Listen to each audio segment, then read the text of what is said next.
We're in real trouble. Why? What's happening? Moments after takeoff, The aircraft began to shake and rattle.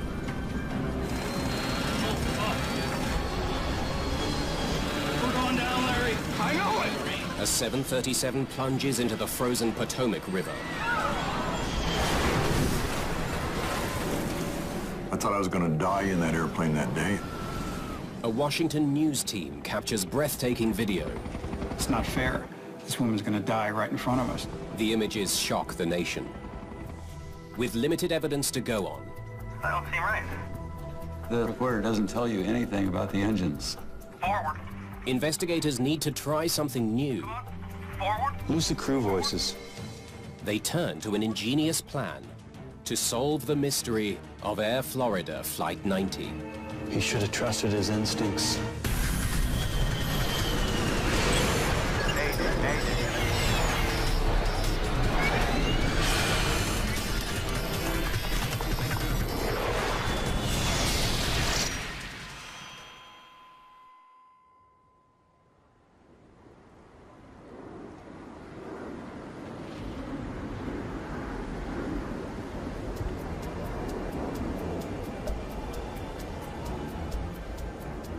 January the 13th, 1982. Planes at Washington's National Airport are snowed in. The weather conditions that day in Washington, D.C., and particularly out at National Airport, were very difficult. It was snowing, and it was cold. It was down around 24 degrees Fahrenheit. It was a rather miserable day, and as the day progressed, the snow increased. It's 2:15 p.m. The 74 passengers on board Air Florida Flight 90 should be in the air by now. But their plane is still at the gate. We should have rebooked when we saw the weather. We might still make it. Joe Stiley is a businessman and private pilot. He and his secretary Nikki Felch are traveling to Florida on business. By and large, everybody realized that it was one of those days. It was a snowy day. The chances of getting out were 50-50 maybe. Airport crews are working to clear the snow. For now, no one takes off or lands. You know, in Washington, National Airport only has one runway, and so they don't have the option of removing snow on one runway while they're using the other and then switching back and forth the way many airports do. When they need to close the one runway, the airport's closed. Flight 90 is commanded by Captain Larry Wheaton. 60 degrees in Tampa and we're stuck in a snowstorm. Definitely be good to get home. His first officer is Roger Pettit. Florida is home for both men. We know passengers hate delays. They just hate them. Well, the pilots hate them too. And the air traffic system hates them because it's just a massive inconvenience for everyone. Also on board, Bert Hamilton, a purchasing manager from Maryland. He's heading to Tampa on business. Priscilla Tirado is moving to Florida to start a new life with her husband Jose and their infant son.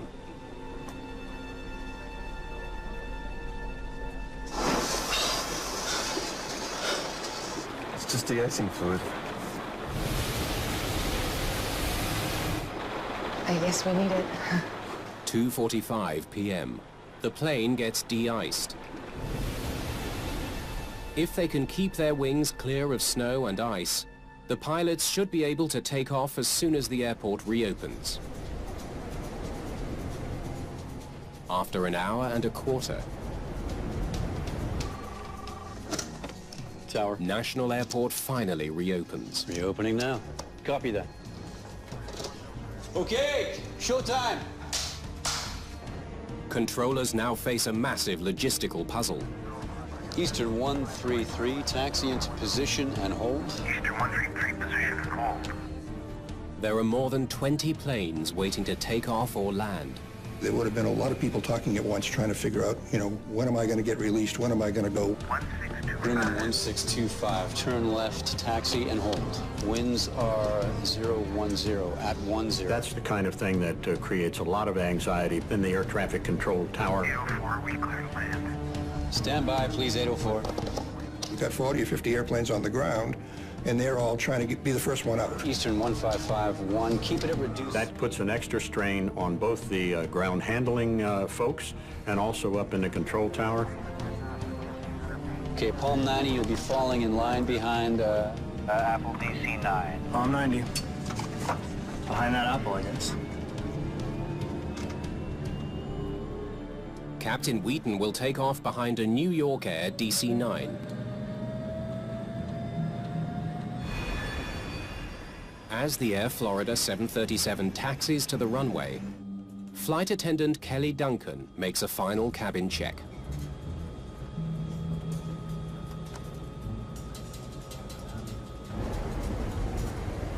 Apple 58, cleared for takeoff. Traffic's 3 south. For the runway. Apple 58, takeoff. I think we might get to go here in a minute. Ought to get to work.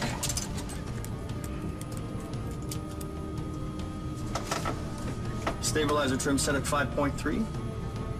Set. EPR all the way to 204. Set. 556. Cleared to land.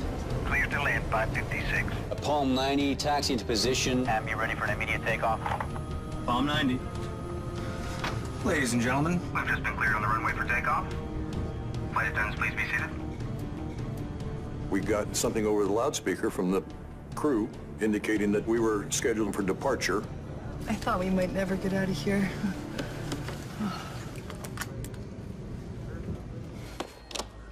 Palm 90, cleared for takeoff. Palm 90 cleared for takeoff. Your throttles. Okay. Today, First Officer Pettit will be flying the plane. Captain Wheaton will monitor their instruments. The engines spool up quickly. Oh. Ooh. Really cold here. Real cold. The plane soon has enough power to accelerate down the runway.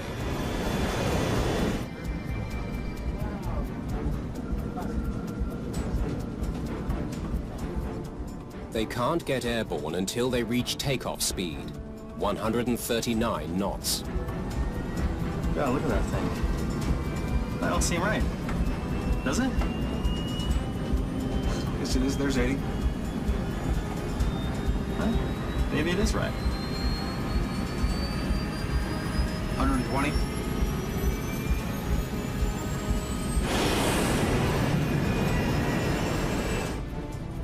Joe Stiley is a pilot who's familiar with this airport. He can tell that something's wrong. I got real nervous about halfway down the runway.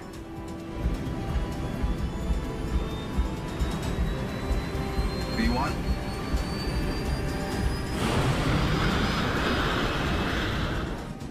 When the plane lifts off, Stiley's sense of doom gets worse. When we got airborne, almost instantly it was clear that that aircraft was not flying normally. And I turned to Nikki and I said, we're in real trouble. Why? What's happening? All of the dishes, cups, glasses that were in the galley started to rattle, shake, and make a very loud noise.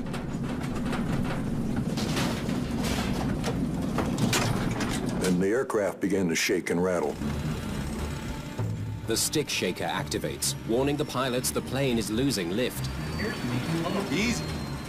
Captain Wheaton urges Pettit to push the nose of the plane down, a key step for regaining lift.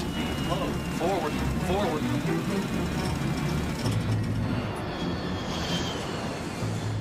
Joe Stiley prepares for the worst. Just do what I do. I put my head down, and I saw people around me staring at me, and then a couple of them took the example that I gave. Come on, up, forward, forward. Move, up, barely climb.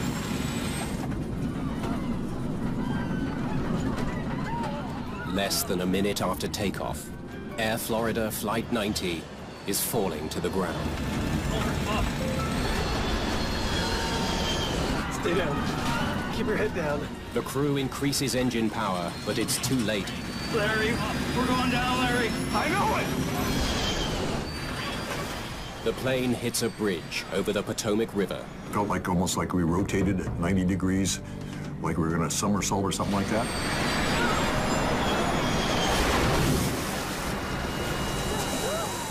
And then we hit the water, and that was a real impact, much greater than the one with the bridge. And I felt myself blacking out. I thought I was going to die in that airplane that day.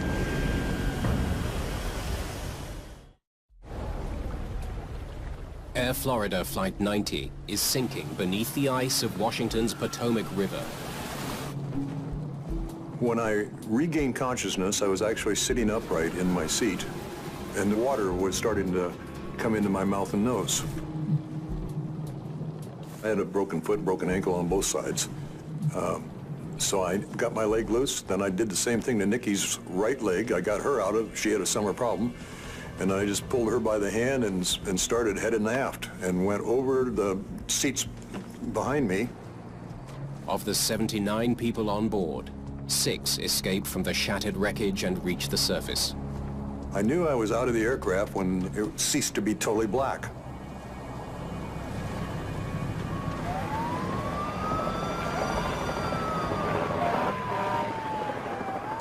The plane has left a trail of destruction on Washington's 14th Street Bridge. 4 people were killed in their cars. 4 more were seriously injured as the 737 slid from the bridge into the river below. The fate of the passengers and crew is still unknown.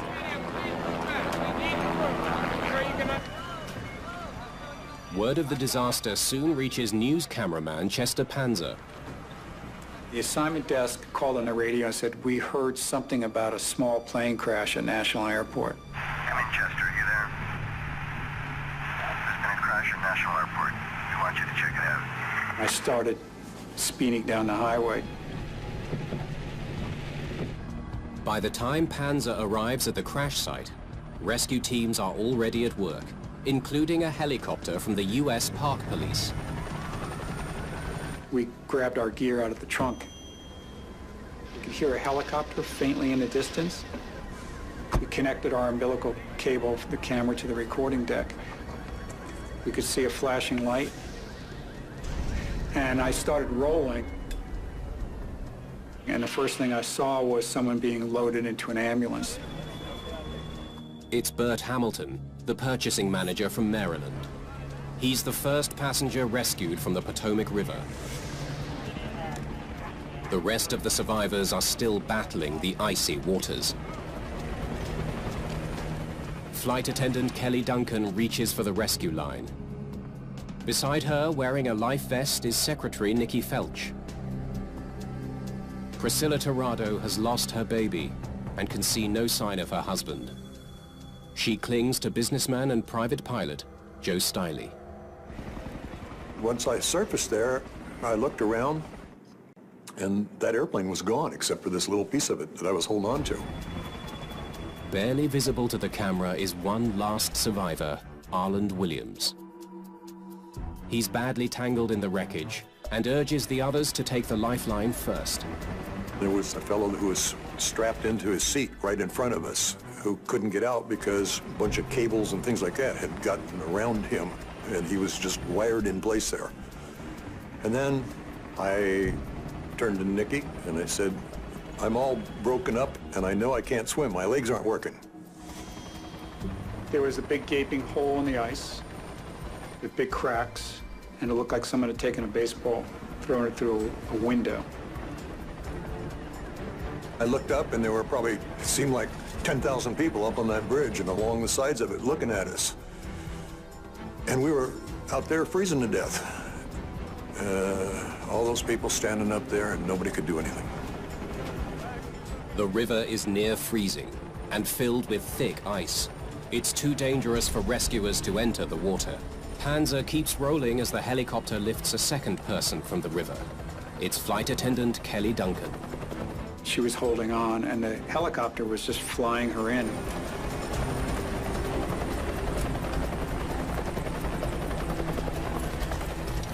In the numbing cold, Joe Stiley does his best to help two other passengers, Nikki Felch and Priscilla Tirado.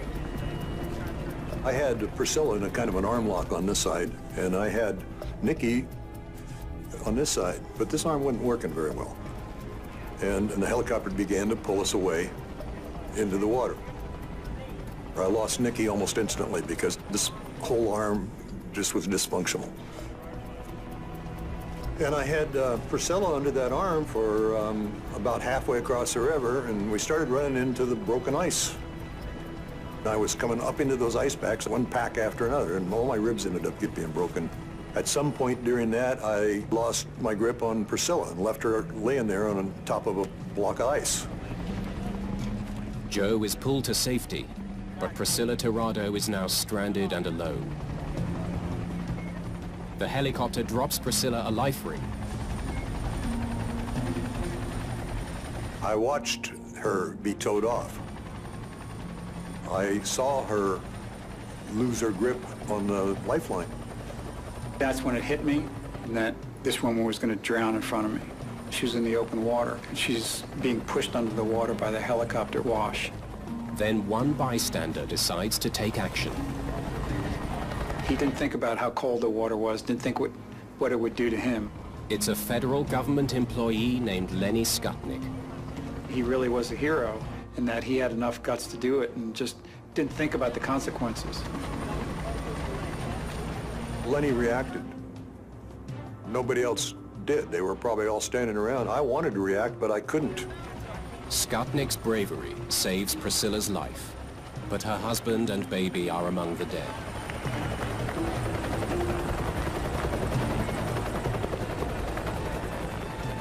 And the paramedic reaches out and grabs Nikki Felch and just grabs a hold of her, hoists her up onto the skid the best he can. And he's not even secured into the helicopter. He's basically balancing himself, so it's pretty amazing.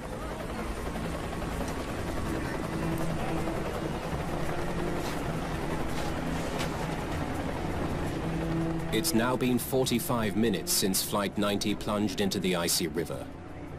Too long for anyone to survive in the freezing water. Nikki Felch was the last one to be pulled out of the water. Only 5 people make it out alive.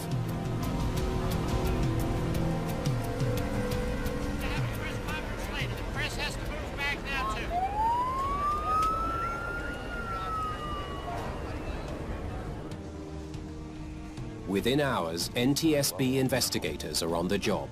As they begin their work, much of Washington is paralyzed by the fierce winter storm. They immediately wonder if the bad weather could have caused the devastating accident. Of course, the weather was a consideration because people were getting laid off from work early in D.C. I was one of them that day. I went across that same bridge about an hour before. I made a comment in my carpool and said, "Was that an airplane? Who's flying in this weather?" was my comment at the time. Flight 90 has crashed a little more than a kilometer from the runway. The location tells investigators the plane didn't gain much altitude, but little else. All we knew was that it seemed to have hit in a flat attitude, which would indicate some problem of control, but we didn't know what exactly caused it. Yeah. At the airport, they gather as much information as they can. It was quite a day, snowing pretty hard at times. About how the weather affected the flight. So we were closed for about an hour and a quarter while they cleared the snow off the runway. The first thing you look at is the weather. Environmental conditions are always one of the prime considerations when looking at initial causes of any accident. Investigators learned that Flight 90 was delayed for more than an hour while the airport was closed. 60 degrees in temp and we're stuck in a snowstorm. Definitely be good to get home. If ice and snow built up on Flight 90's wings during the delay, it could have prevented the plane from climbing. Ice and snow can interrupt the flow of air over the plane's wings, decreasing lift. The importance of de-icing the aircraft is very paramount. Even a small amount of contamination can affect the performance of a wing, whether it's a light aircraft or a heavy aircraft.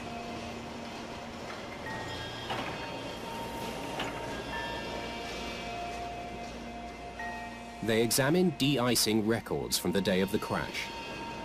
They were very, very interested in how efficient that de-icing had been. Air Florida's procedures called for a powerful de-icing solution, one designed for very cold days. Basically what happens is that the de-icing fluid dissolves the snow and ice sort of into a mixture. So when it's first put on at sort of full strength, it's doing quite a good job. Records reveal that the de-icing fluid sprayed on Flight 90 was not full strength. They homed in on the issue of the equipment itself, the mixture that was used, the procedures that were followed. De-icing fluid has to be adjusted according to the outside temperature. It's just de-icing fluid. If the mixture wasn't strong enough, it might have allowed ice to reform on the wings. Want to pass me that weather data, please? Investigators study temperatures recorded at the airport during the long shutdown. They find that the fluid used should have worked. They figured they'd go right behind. Though it wasn't full strength, the mixture was strong enough for the temperatures recorded on the day of the crash. Sloppy work, but shouldn't have caused the crash. Other aircraft did depart, which means that things were successful in other jetways. What was wrong with this particular aircraft that caused the crash? Investigators need hard evidence to figure out what brought down Air Florida Flight 90. But most of it is still underwater. In this case, the wreckage was in the river. And the river was a murky one. It was a frozen one. Consequently, the recovery was extremely difficult. The tail came up, other pieces came up, but it's an exhausting process. Engines are knocked loose from the aircraft and parts are here and there and scattered. So it's quite difficult to put everything together. A week after the crash, investigators get a break.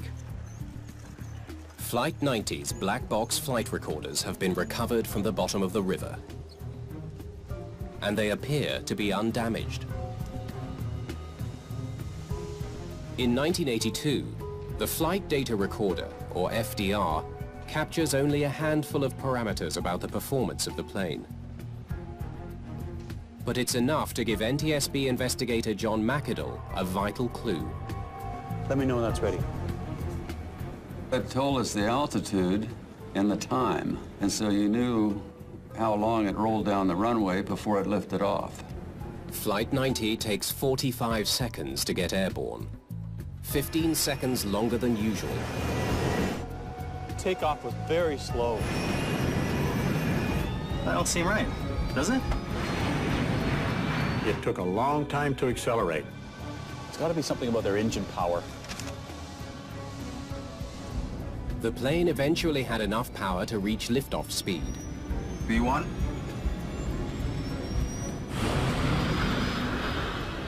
But it did not have enough power to climb. It didn't climb in a normal way. So obviously, there was something wrong with the amount of the power. It's an intriguing clue. But the FDR doesn't have enough information to reveal what the problem was. The recorder doesn't tell you anything about the engines, or what their RPM is, or what they're doing.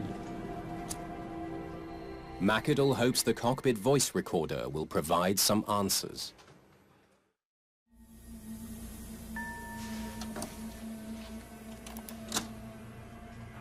Boy, this is bad. It's probably the worst snow I've seen. The pilots of Flight 90 comment on the wintry conditions as they taxi in line behind a DC-9. It's been a while since we were de-iced. Tell you what, my windshield will be de-iced. Don't know about my wing.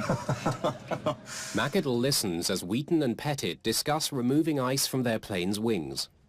Oh, all we really need is the inside of the wings anyway. The wingtips are gonna shuck all that other stuff. They know that returning to the gate to be de-iced again would mean another long delay. If you have to leave the line, you're going to come back and have to rejoin a big line of aircraft waiting departure. So that's one of the issues that weighs on a captain's decision as to whether to depart the line up or not. Gonna get your wing now. It seems the captain comes up with an unconventional strategy to de-ice without losing his place in line. He maneuvers his plane into the exhaust streaming from the DC-9 in front of them.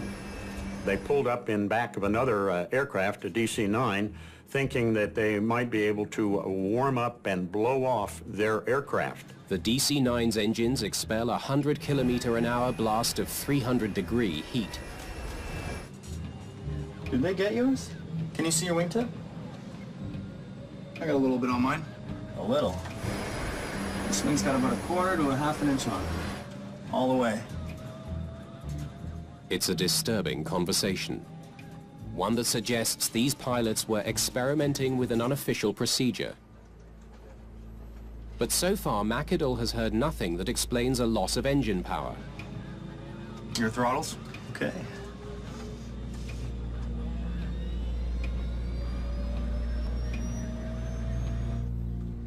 Then he hears something chilling. Oh. God, look at that thing. While the plane is speeding down the runway, the first officer tells the captain that he suspects there's a problem. That don't seem right. Does it? Yes, it is. There's 80. But the captain convinces him nothing is wrong. Huh? Maybe it is right. I think he felt that they weren't accelerating very quickly. You can feel acceleration in your back, you know, when you're an experienced pilot, you know, you've done this 1,000 times. You know, if you're not moving as quickly as, you know, it's really a feel thing. Something's not right. He should have trusted his instincts. Yeah, let me hear that again. Investigators wonder if the pilots made any other mistakes. Palm 90, taxi to position and be ready for an immediate takeoff. I think we might get to go here in a minute. Thought it could work. The amount of power, or thrust, needed for takeoff is different for every flight. It has to be adjusted for the weight of the plane, the length of the runway, and the weather conditions. Stabilizer trim set at 5.3. Set. Investigators hear the first officer set a target, or bug, to remind him what that amount is. EPR all the way to 204. Set. Perhaps the first officer set his target too low for the plane's takeoff weight. If he did, it could explain why the plane gained speed so slowly. V1. And why it didn't have enough power to climb.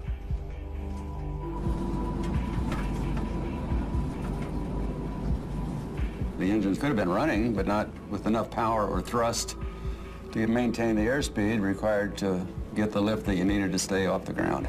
The weight of the plane was recorded before the flight.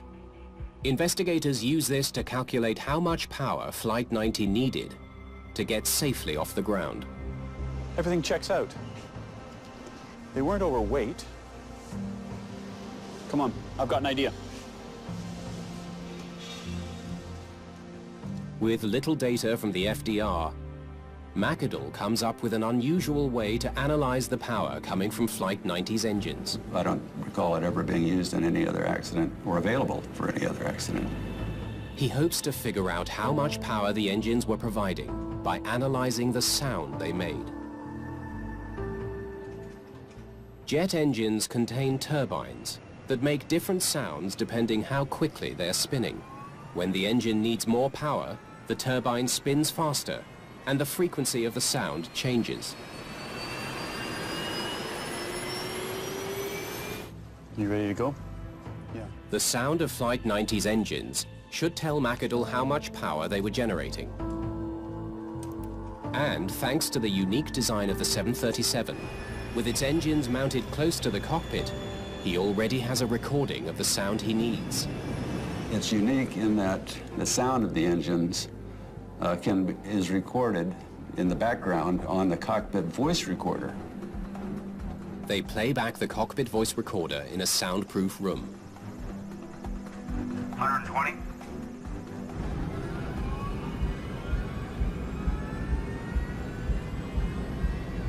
V1? In this case, those engines immediately under the wings and slightly forward of the wings allowed them to get good, if I could use the word, voice prints on the sounds that were coming from the engines. We did a digital sound analysis of the cockpit voice recorder, which can eliminate all other noises except that frequency of the engines on the cockpit voice recorder. Can you take the stick shaker out? Forward, forward. Come on. Lose the crew voices. Forward, forward. The technician eliminates the other sounds in the cockpit one by one, until all that's left is the sound of the engines. It's a pretty scientific and detailed issue to look at blade passing frequencies and outside noise and compare it to a normal takeoff. But all this was done by the flight recorder specialists and technicians. Can you turn that up a bit? The results are dramatic. Those engines sure ain't at full power. The sound analysis indicated that the engines were running at a speed that would produce about 70% power. What this means basically is that the aircraft was taking off with about 1.5 engines. Investigators now know that the Boeing 737's engines weren't running at full power during takeoff. What they don't know is why.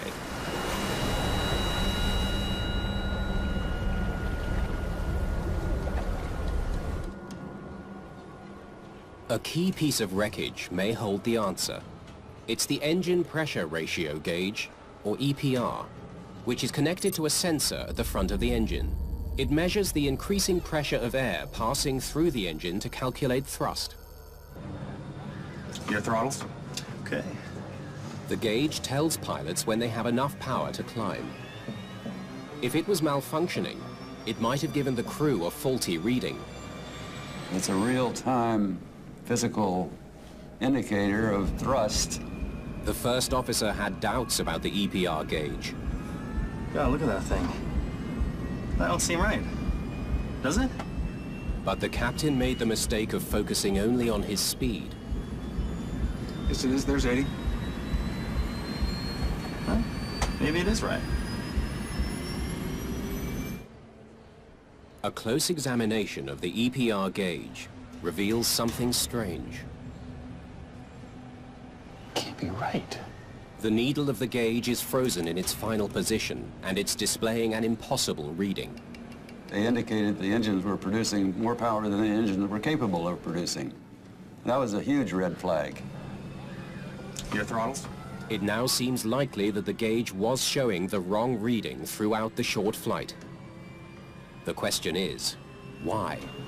Pilots were seeing more power than they were getting, so what would have caused that?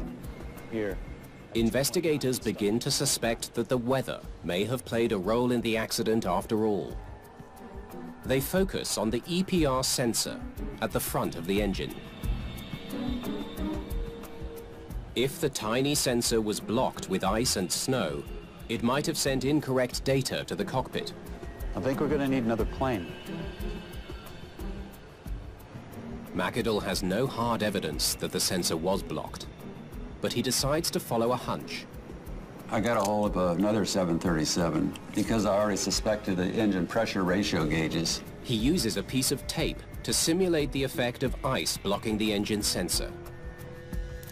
He recreates the actions of the pilots on the day of the flight. Okay, start her up. And he records the sound of the engines from inside the cockpit. Keep throttling up. He increases power until the engine gauges match the target set by the crew of Flight 90.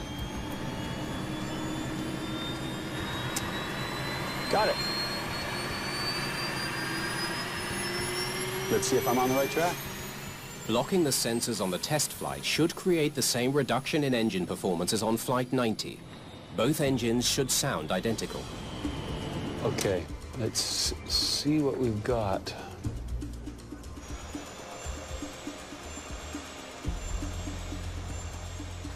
McAdoo compares the sound of his test flight to the engine noise captured during Flight 90's takeoff.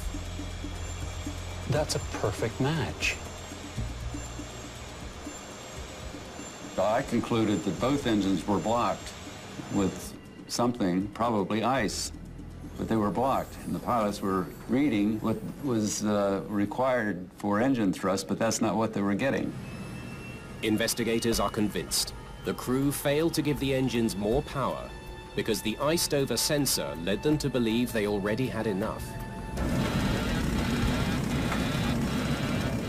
By the time they realized their mistake, there was no way to stop the crash. They did apply full power, but that was only about 5 seconds before impact. It was too late.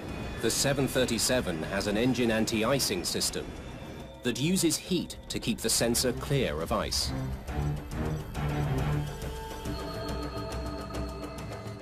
Stabilizer trim set at 5.3. Set. EPR all the way to 204. Set. Anti-ice. Off. Ladies and gentlemen, we've just been cleared on the runway for takeoff. Unbelievable. Flight attendants, please. One of the worst snowstorms, and they have their anti-ice turned off. The investigators found that to be astounding, that they had replied to anti-ice, engine anti-ice, with a rote answer of off, and that both people accepted that. It seems the two Florida-based pilots were following their usual warm weather routine. Off. They were in the Florida mindset. They weren't in the cold weather scenario mindset at that moment when that call out and reply were made in the cockpit. But McAdoo still has a question. A 737 is designed to take off with just one working engine. Even with the reduced power, Flight 90 should have been able to get off the ground. There was still a problem because the aircraft was designed to take off with one engine after it reaches a certain speed, which it did. So there had to be something besides the engine power. Investigators study the pilot's records. They learn Captain Wheaton has a history of mistakes. Huh. What have we here? Captain Wheaton. Look at all the unsatisfactories. He's been reported more than once for failing to follow procedures, especially during takeoffs and landings. Unsatisfactory adherence to regulations, checklist usage, pre-flight, unsatisfactory, flight procedures, unsatisfactory. The captain's history of poor decision-making helps explain his unusual maneuver on the taxiway. Gonna get your wing now. Using the exhaust of a nearby plane to try to blow snow off their wings. The results are disastrous. What they really did was get some warm air on a part of the leading edge of the wing, and any snow that was clinging to it ran back as water and refroze as ice. Did they get yours? Can you see your wingtip? I got a little bit on mine. A little? This wing's got about 1/4 to a 1/2 inch on it all the way. Consequently, they did a lot more harm to their aircraft. Investigators believe the ice on the wings degraded the plane's performance only slightly. When combined with low engine power, though, it was enough to rob the pilots of the lift they needed to climb. The only remaining question, why was the crew willing to take such a dangerous risk? It's been a while since we were de-iced. Tell you what, my windshield will be de-iced. Don't know about my wing. Investigators believe the inexperienced pilots may have underestimated the dangers they were facing. They were Florida. Neither pilot was really used to flying in snow or, wintertime conditions. Oh, all we really need is the inside of the wings anyway. The wingtips are gonna shuck all that other stuff. The captain had, I think it was 8 takeoffs in that kind of weather. The first officer who was going to make the takeoff as a pilot flying had 2 experiences. So regarding the ability of the flight crew to understand all the ramifications of the existing environmental conditions, they were literally unqualified. The pilots' poor judgment and inexperience proved to be a deadly combination when they confronted the vicious snowstorm in Washington. The captain knew things were wrong. He didn't want to stay there in Washington. He wanted to get out of town. B1?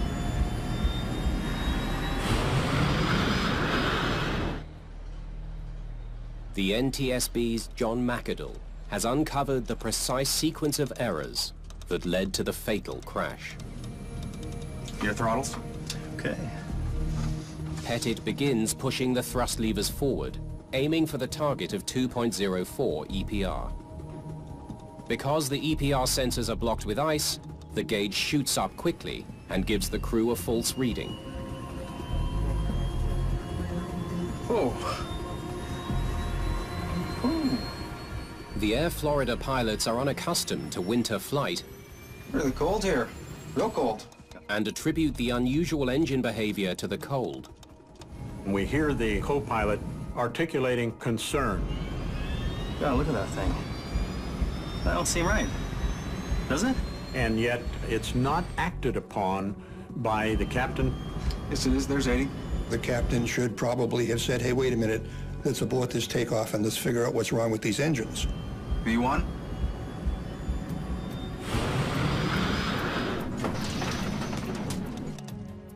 Seconds after liftoff, the stick shaker activates, warning the pilots that they are losing lift and beginning to stall.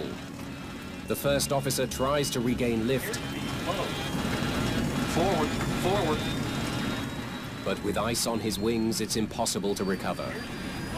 If they had applied power about 10 seconds earlier, they could have flown through it.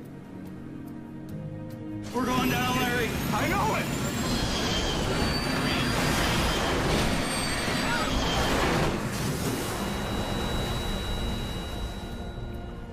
The accident occurred because of accumulation of numerous decisions that were made by this particular flight crew. It became apparent that whoever was flying that airplane wasn't doing it properly, and I knew that halfway down that runway. And I thought, what a shame, because we're all going to get killed. And most of us did.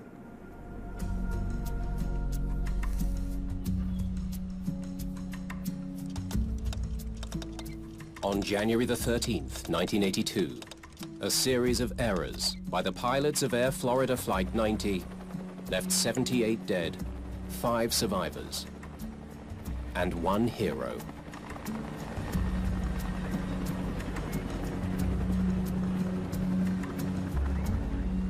For his brave rescue of Priscilla Tirado, Lenny Skutnik is honored during President Ronald Reagan's State of the Union address and is given a standing ovation from Congress.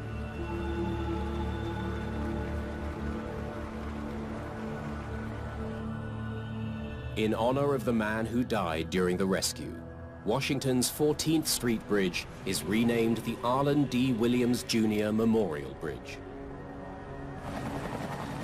The Air Florida disaster was a wake-up call for better flight safety in winter conditions. There were so many things that the pilot community was able to learn from this accident. After the Air Florida accident, you simply do not take off if you have any contaminant on your wings. It's almost unheard of to try that. In the aftermath of this accident, northern airports around the world improved de-icing facilities so that pilots can de-ice near the runway just before takeoff. Powerful technology now clears runways faster, helping airports avoid long delays after a heavy snowfall. Today we've got this new multifunction equipment that's got brooms and blowers and plows all in one big $1 million piece of equipment. Since the Air Florida disaster, pilots and regulators better understand the risk of winter flight. Unfortunately, it took the Air Florida accident to bring a lot of focus on this issue. Icing has been with us since Lindbergh, who iced up as he went across the Atlantic, and it will continue to be with us as we proceed in the future.